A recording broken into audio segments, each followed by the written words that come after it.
Hi friends, எல்லோருக்கும் வணக்கம். எல்லோரும் எப்படி இருக்கீங்க? நல்லா இருக்கீங்களா? இன்றைக்கி அந்த கதையோட அடுத்த பற்றி தான் பார்க்க போகிறோம். அதுக்கு முன்னாடி நீங்கள் செய்ய வேண்டிய விஷயம் என்ன அப்படின்னு கேட்டிங்கன்னா, மறக்காமல் நம்ம இந்த சேனலை சப்ஸ்கிரைப் பண்ணிக்கோங்க. கீழே இருக்க பெல் பட்டனையும் கிளிக் பண்ணுங்கள். அப்போ தான் நான் போடுற வீடியோஸ் எல்லாமே உங்களுக்கு உடனுக்குடனே நோட்டிஃபிகேஷன் வரும்.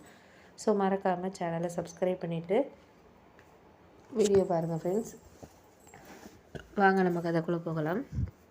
அதுக்கப்புறம் ஒரு சில விஷயங்களை எனக்குள்ளேயே ஸோ பேச ஆரம்பித்தது எனக்கு கொஞ்சம் சந்தோஷமாக தான் இருந்துச்சு.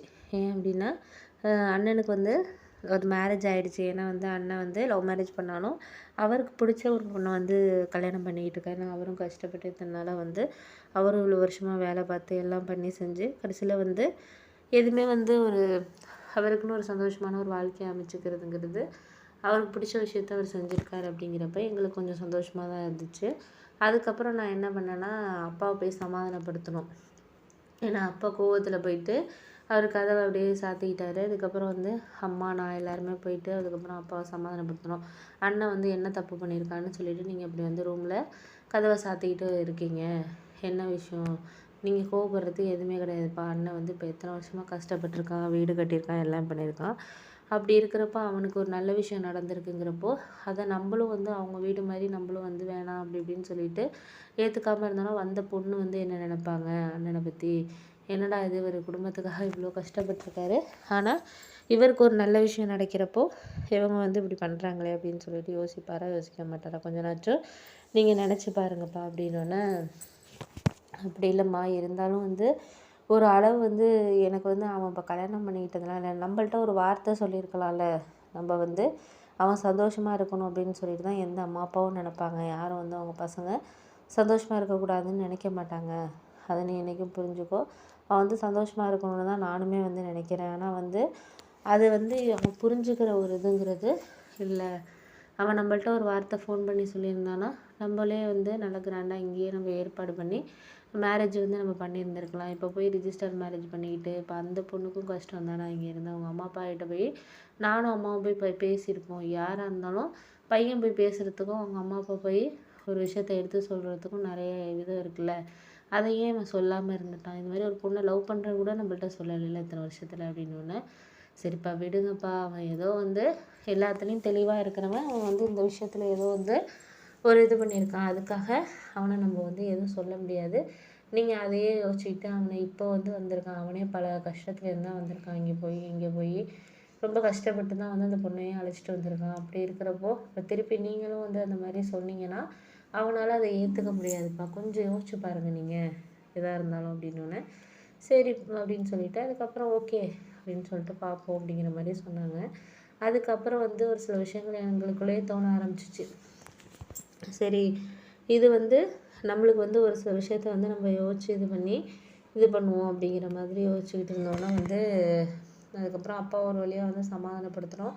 அதுக்கப்புறம் அந்த பொண்ணுக்கிட்டே போய் பேசினாங்க. இது மாதிரி நீ ஒன்றும் கவலைப்படாமல், என் பையன் மேலே தான் எனக்கு அதுவும் கோவம். என்னென்னா இது மாதிரி எங்ககிட்ட ஒரு வார்த்தை சொல்லியிருந்தா நாங்கள் கண்டிப்பாக உங்கள் அப்பாக்கிட்டேயோ உங்கள் ஃபேமிலி ஆளுங்கள்ட்ட நான் பேசியிருப்பேன். அவங்க என்னை அவமானப்படுத்தியிருந்தா கூட கவலை கிடையாது. நம்ம பையனுக்காக தான் நான் அவமானப்படுறேன்னு நினச்சிட்டு இருந்திருப்பேன். இப்போ ஒரு வார்த்தை கூட இது மாதிரி ஒரு பொண்ணை விரும்புகிறேன்ப்பா, இது மாதிரி எங்களுக்கு கல்யாணம் பண்ணிக்கணும்னு நாங்கள் விருப்பப்படுறோம் அப்படின்னு ஒரு வார்த்தை கூட சொல்லலை. இதனால் இப்போ நீ அழைச்சிட்டு வந்ததுக்கப்புறம் தான் ஒரு பொண்ணு விரும்பியிருக்காங்கிறதே எங்களுக்கு தெரியுது. அதனால தான் எனக்கு கோவமா, நீ ஒன்றும் தப்பாக நினச்சிக்காத அப்படின்னு சொல்லிட்டு அதுக்கப்புறம் அம்மாவை அழைச்சிட்டு போய் அந்த பொண்ணு எல்லாம் குளிக்க வச்சுட்டு இது பண்ணுங்க, சாப்பாடெல்லாம் கொடு அப்படின்னு சொன்னோன்னே அதுக்கப்புறம் அம்மா அப்பா எல்லாம் டிஃபன் எல்லாம் செஞ்சாங்க. காலையிலே செஞ்சுட்டு 2 பேரும் சாப்பிட்டாங்க. சாப்பிட்டதுக்கப்புறம் எங்கள் அண்ணன்கிட்ட போய் அப்பா பேசினார். சரி வீடு நடந்தது நடக்கட்டும், இப்போ அடுத்தது என்ன பண்ணலாம் அப்படின்ட்டு இருக்கீங்கன்னொன்னே, இல்லைப்பா நான் எப்படியும் கோயம்புத்தூர் திருப்பி போக மாட்டேன். ஏன்னா அவங்க ஃபேமிலி இப்போ ரிஜிஸ்டர் மேரேஜ் பண்ணதுனால ரொம்ப போதலை எங்கள் மேலே இதாக இருக்காங்க. கண்டிப்பாக நான் சென்னை அழைச்சிட்டு போயிடுறேன். சென்னை அழைச்சிட்டு போயிட்டு நான் ரூம் எடுத்து தரேன். அந்த ஆஃபீஸில் நான் இப்போ நைட்டு தான் பேசினேன் மேனேஜர்கிட்ட. இது மாதிரி ஃபேமிலி இஷ்யூன்னு சொன்னோன்னா அவரும் புரிஞ்சுக்கிட்டாரு. நீங்கள் எங்கள்கிட்ட இன்ஃபார்ம் பண்ணிட்டே போயிருக்கலாமே அப்படின்னோடனே, சரி எப்போ வர்றீங்க என்னென்னு கேட்டார். நான் ஒரு 3-4 டேஸில் வந்துடுவேன் சார், அதுக்கப்புறம் ஜாயின் பண்ணிக்கிறேன்னு சொன்னேன். முன்னாடி ரூமில் இருந்ததுனால ரெண்ட் இதெல்லாம் கொஞ்சம் கம்மி. இப்போ அவளும் ஒர்க் பண்ணுவா. ஏன்னா அவள் ஏற்கனவே ஒர்க்கிங் எக்ஸ்பீரியன்ஸ் ஒரு 5 இயர்ஸ் இருக்குது அவளுக்கு. அவள் என்னோடய கூட சம்பளம் தான் வாங்கிட்டு இருந்தா கோயம்புத்தூரில் 50,000 மேலே தான் வாங்கிட்டு இருந்தா. கண்டிப்பாக அவளுக்கு ஜாப் இங்கே ட்ரை பண்ணோன்னா ஏதாச்சும் என் கம்பெனிலே ட்ரை பண்ணாலும் சரி, இல்லை வேறு எங்கேயாச்சும் ட்ரை பண்ணாலும் கண்டிப்பாக கிடைக்கும்ப்பா. ஃபஸ்ட்டு நான் போய் ஒரு வீடு பார்த்துட்டு நீங்கள் இதுக்கப்புறம் இவளை அழைச்சிட்டு வாங்க, நான் வீடு பார்த்துட்டு கூப்பிட்றேன், சொன்னதுக்கப்புறம் நீங்கள் வாங்கப்பா அப்படின்னு சொன்னாங்க. அதுக்கப்புறம் நான் வந்து என்ன யோசித்தேன் அப்படின்னா, சரி இதுக்கப்புறம் வந்து நீங்கள் சொல்கிறது ஓகே தான்ப்பா, இருந்தாலும் வந்து அந்த பொண்ணை வந்து எப்படி ஒரு ரிஜிஸ்டர் மேரேஜ் பண்ணியிருக்கீங்க, இருந்தாலும் நம்ம முறைப்படி கொஞ்சம் ஒரு எல்லாம் வந்து கோயில் அழைச்சிட்டு போயிட்டு நம்ம வந்து கொஞ்சம் சொந்தக்காரங்களை மட்டும் கூப்பிட்டு நம்ம கல்யாணம் பண்ணிக்கலாம். அது மற்றவங்க நம்ம சொந்தக்காரங்க என்ன பேசுகிறாங்க அதை பற்றி கவலை இல்லை. இப்போ அந்த பொண்ணுக்கும் வந்து ஓரளவு வந்து கல்யாணம் பண்ணணும், நான் நிறைய பேரை கூப்பிடணுங்கிற ஒரு ஆசைங்கிறது இருக்கும். அதை சொல்லாது. நாளைக்கு வந்து ஒரு என்னடா அவங்க அம்மா அப்பா வந்து இவ்வளோ இது பண்ணிவிட்டு அந்த பையனுக்கு ஒரு செய்யலையே அப்படின்னு சொல்லிட்டு இது பண்ணுவாங்க அப்படின்னோடனே, சரிப்பா உங்கள் இஷ்டம்னோடனே அப்புறம் மறுநாளே வந்து அங்கே இருக்க முக்கியமான ரிலேட்டிவ்ஸ் மட்டும் ஒரு 50 பேருக்கு மட்டும் சொன்னாங்க. சொல்லி பக்கத்துலேயே வந்து ஒரு மினி ஹால் மாதிரி இருந்துச்சு. அதில் வந்து கல்யாணத்துக்கு காலையிலே விடிய காலையிலேயே ஒரு 6:30 8 7:30 மணிக்குள்ளே நல்ல நேரத்தில் வந்து கல்யாணம் நடக்குதுன்னு சொல்லிட்டு எல்லாருக்கும் சொன்னோன்னே எல்லாருமே இதாக தான் கேட்டாங்க. ஆனால் தெரிஞ்சு போயிட்டு எல்லாருக்குமே லவ் மேரேஜ் தான் அப்படிங்கிறனால அதை வந்து அவங்க ஒன்று தான் நினச்சிக்கல.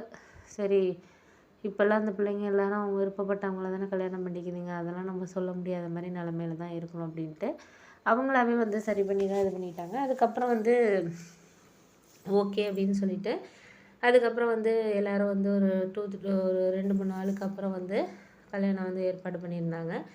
கல்யாணத்தை முடிச்சுட்டு இன்றைக்கி நைட்டு இருந்துட்டு மறுநாள் காலையிலே நான் சென்னை கிளம்பிட்டேன். சென்னை கிளம்பிட்டு வந்து வீடு பார்க்குறதுக்கு, ஏன்னா நம்ம ஆஃபீஸ்க்கு பக்கத்தில் வந்து நான் பேச்சுலர் ரூமில் தான் தங்கியிருந்தேன். அது வந்து 4-5 பசங்களோட தங்கியிருந்ததுனால பிரச்சனை இல்லை. இப்போ நான் வந்து ஒரு வீடு பார்க்கணும். ஓரளவு ஒரு 4000 5000 வாடகையாக இருந்தால் கூட பரவாயில்ல, ஒரு ரூம் இருந்தால் கூட போதும் அப்படிங்கிற மாதிரி. ஏன்னா நம்மளுக்கு இப்போ 40,000 நான் சம்பளம் வாங்குறேன்னா எல்லாத்தையும் நான் ரெண்ட் இதுக்கே கொடுக்க முடியாது. ஓரளவு இதாக இருக்கிற மாதிரி வீடாக இருக்கணும் அப்படிங்கிறதுனால பார்த்தேன். இங்கே போயிட்டு என் ஃப்ரெண்டு மூலிமா வந்து ஆஃபீஸ்லேருந்து ஒரு 20-25 நிமிஷத்துக்குள்ளே போகிற மாதிரி இருக்கணுங்கிறதுனால இங்கே பக்கத்துலேயே வந்து ஒரு 20-25 நிமிஷத்தில் போகிற மாதிரி ஒரு வீடு பார்த்தோம். பார்த்ததுக்கப்புறம் வந்து ரொம்ப சந்தோஷமாக இருந்துச்சு. பரவாயில்ல, ஒரு 5000 வாடகையில் நல்லா ஓரளவு போயிட்டு வர மாதிரி கீழ் வீடாகவே எங்களுக்கு கிடச்சிச்சு. அதுக்கப்புறம் அப்பாவுக்கு எல்லாம் ஃபோன் பண்ணி சொன்னேன். அவருக்கும் சந்தோஷம், பரவாயில்ல அப்படின்ட்டு.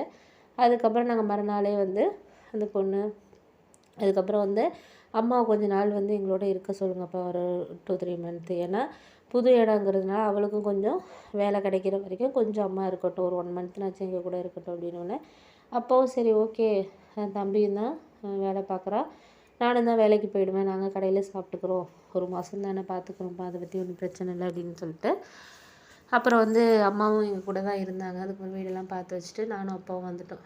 அதுக்கப்புறம் அண்ணன் வந்து ஆஃபீஸ்லேயே வந்து அண்ணி ஒரு 1 வீக் அப்புறம் வந்து ரெஸ்யூம் கொடுத்து இன்டர்வியூ அட்டன் பண்ண சொன்னோன்னா அவங்க குவாலிஃபிகேஷன் இருந்தோடனே அங்கேயே வந்து, ஆனால் முன்னாடி வாங்கின அளவுக்கு சேலரி கிடையாது, 30,000 தான் ஸ்டார்டிங் சேலரி அப்படின்னாங்க.